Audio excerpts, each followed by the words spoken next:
যারা মাছ চিনেন না তাদের জন্য এই সতর্কতা।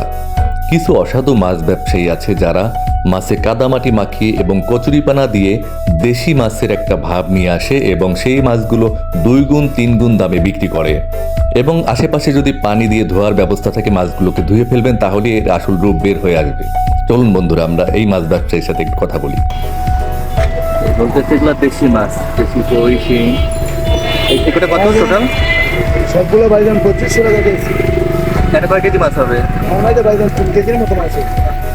কিন্তু দেখে তো চাষের লাগতেছে কই মাছগুলো। ভাইজান আপনি দেখেন ভাইজান চাষের কই কি কই বইছে কোন না আপনি ভুকটা দেখেন না ভাই। এতে কচুরি গাতার মাছ দিয়েছে।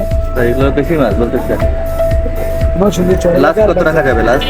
আলা ভাইজান আপনি বললেন নিতে পারবেন। আমরা কাস্টমার না ভাই। দেখলেন তো, তাদেরকে কোনোভাবে স্বীকার করানো যাবে না যে এটা দেশি মাছ না।